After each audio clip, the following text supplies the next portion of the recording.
Good morning and welcome to TADSAW Facebook Live, our October 30th edition in San Antonio. It's around 10:30 in the morning and it's a beautiful day. It started out at 41 degrees, so I wore this sweatshirt and it's up to about almost 70 now, which I usually don't wear sweatshirts on, or 60s. I guess because I'm just hot-blooded.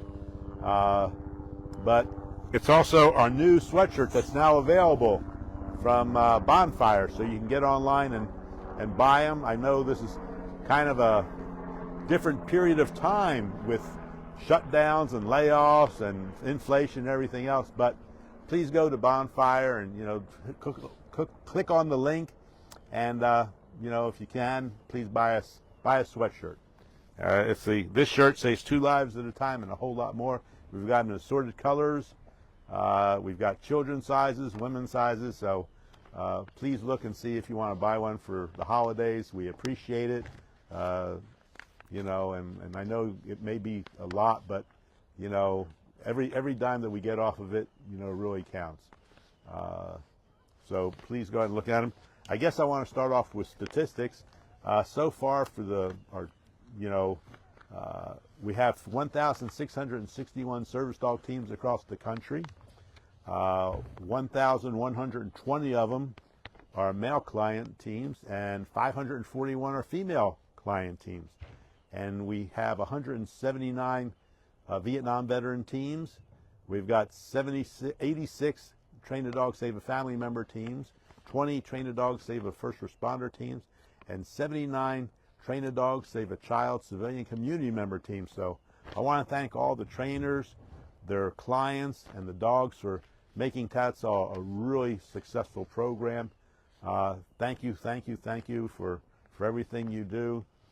Check out our website and you'll see the pictures as they come across on our Facebook page or through our website.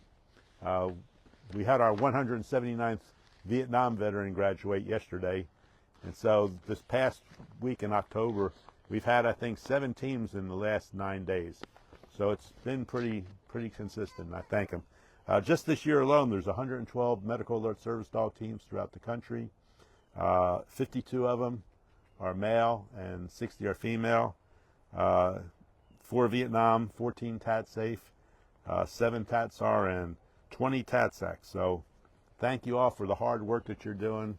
You make this job an honor and privilege to be part of.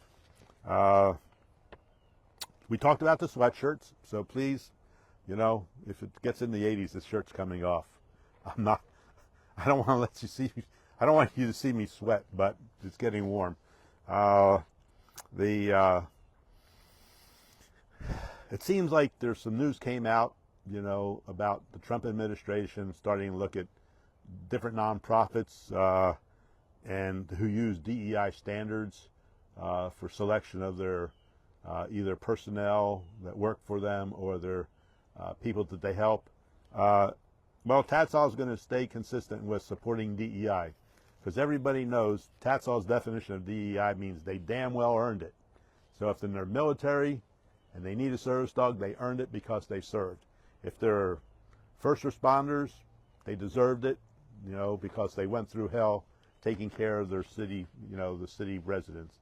To Train a Dog Save a Child, family, community member, they have a medical condition, so if a dog's going to help them improve their quality of life, they deserve it. The family members of the military who served, taking care of their families while deployment or after deployment, they deserve it. So everyone who gets a service dog through TADSAW damn well earned it because they deserved it. So I just want to make that known. I need you, when you apply to the program, to be focused on one thing. That's training your service dog for your medical condition.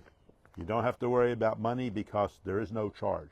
If you're interested in hearing this for the first time, call me at 210-643-2901. I'll answer the phone. I may be on the other line, but I will call you back. Or go to our website, www.tadsaw.org. Check it out. Fill out a information contact, or you can get my number and call me from there.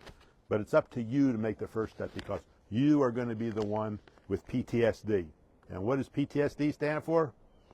Participant Trained Service Dog. We take the stigma out of everything. So it's up to you to have to work for your dog, to train your dog, so that way you can train your next dog, your next dog, your next dog. Well, we know that it's tough economic times with inflation, shutdowns, and layoffs and things like this. But if you can donate, please go to our website and be part of our TADSAW care. It's TADSAW. It's affordable. It shows that you care for civilians or military, veterans, or first responders, and it shows that you can act now. So it's TADSAW, TADSAW care. It's our ACA way of, of you participating in our program. And remember, no matter how much you give, that is the social impact that your money is going to make on somebody else, their families, their neighborhoods, their communities they live in. So you get to be a really big part of the TADSAW program. And yes, I would love to have 1,000 new people apply every month, but you got to realize I send out 1,000 donation receipts too. So, but that's okay. I'll do anything for this program to make it successful. But like I said, think about TADSAW care. It's the holidays coming up. This is from Veterans Day through Thanksgiving, through Christmas and New Year's, so there's a lot of gift giving around. But if you have the availability, you can sign up for TADSAW care for less than 25 cents a day at $7.50 a month, or 50 cents a day and for $15 a month. So it's up to you, but participate, please.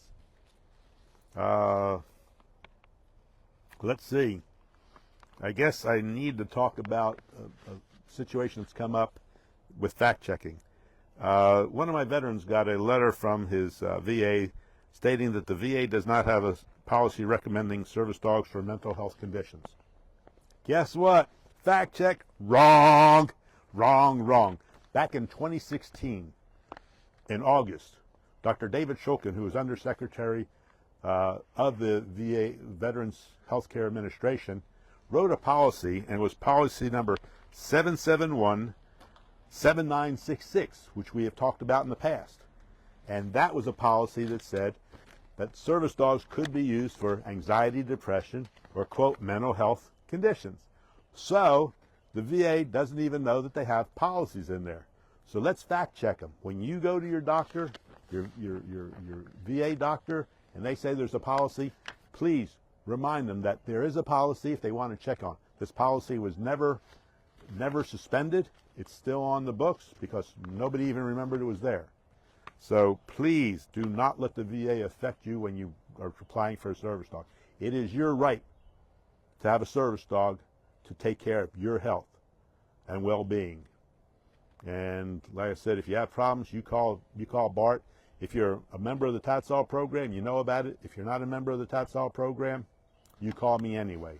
I'm here to help whoever. Whether it's another service dog organization or a new applicant, I'm here to help you take care of your needs. So remember, and if there's a policy that does do away with service dogs for, quote, mental health conditions, it wasn't under the Obama administration, it wasn't under the Biden administration, and there's only two administrations that it could have been under. Trump 1 from 2016 to 2020, or Trump administration 2, which is current right here now. So let's look forward to you getting what you need and basically getting off that suicide bubble if you are on the suicide bubble. Because I will not stand for any missed interventions anymore, and I will not ignore an intervention anymore. Matter of fact, TADSAW has over 19,000 suicide interventions since we've started, and we've got over 1,660 suicide preventions with our service dog teams. So we're here for you no matter what. So let's go ahead and, since this is October, I just want to make one note. On October 23rd, we celebrated not celebrated, but we remember the 42nd anniversary of the Beirut bombing in 1983, in which we lost 220 Marines, 18 Navy sailors, 3 Army soldiers, 57 French military, and 6 civilians when the Beirut bomb barracks were attacked. There were 115 Americans who were injured, and survived. And one of those teams is a TADSAW service dog team that went through our program, who also have been on our board of directors. So I just want to bring that up since I didn't mention it going into our September. But, you know, we were supposed to have a Facebook Live last week, but we got canceled out for various reasons, but I won't say who. But we're here today before Halloween, so you can get dressed up. Let's see. I want to go ahead and talk about our dates in November to remember. Tuesday, November 3rd, Election Day. It's your day to be able to voice your concerns or your opinions, whichever way you do. Just remember, you've never seen an eagle fly with just the right wing, and you've never seen an eagle fly with just using its left wing. They tend to crash and burn. However, you can see an eagle flying with both the left wing and the right wing flapping together and going forward. And that's the way we need to look at everything. Moving forward. Tuesday, November 10th is the U.S. Marine Corps birthday. So happy 250th birthday to our U.S. Marine Corps. If it's not the 250th, it's probably the 249th. So if I'm wrong, I apologize. Tuesday, November 11th is Veterans Day, remembering and honoring all of our veterans who have served the military and our country for all the years that we've been, you know, at war, at home, in peace, or whatever. So we have a date. And also I think there's a big special coming up on probably mattresses for Veterans Day, that's a usual thing now, you know. So if you need a mattress on Veterans Day, go in there and you get a discount too. So I just want to put that in there for Mattress Mac and everybody else. Thursday, November 27th is Thanksgiving Day, and it's a time to give thanks for having our families, our neighbors, you know, whoever around us is around. And we don't know who will be this year's winner of the annual Turkey Award, which political figure it might be. There's just so many close contestants in this one, but it's going to be, you can give your award to who you think deserves it the most. So you have a happy Thanksgiving. I'll be cooking my turkey stuffing and dressing starting on Tuesday before. I'll be making homemade cranberry sauce, and I'll be making homemade applesauce too. So if y'all, you know, need something, you can always drive by my house, which is located in someplace. But you know, but I always cook for more than one anyway. So you know, look forward to seeing y'all. I want to say in November, on the 20th of November, which is this Thursday before Thanksgiving, we will have our Facebook Live. And so we'll be here again at beautiful Lambda Library, and I may be wearing a sweatshirt again, you know, as long as it's a little bit cooler. But in Texas, Thanksgiving Day could be 110 degrees in the shade. So, but I want to thank everybody for joining us today. I may got a little lengthy and windy. I want to thank Mia and Sarah and Mel from Full of Grace, our social media people. They take a great care of taking care of our program. They're the best. They make our Facebook page and our website, I mean, just outstanding all the time. So I want to thank them. And I just want to wish everybody a happy Halloween tomorrow. And I want to wish everybody a safe and healthy and happy Thanksgiving Day in November. Join us again next month. Take care.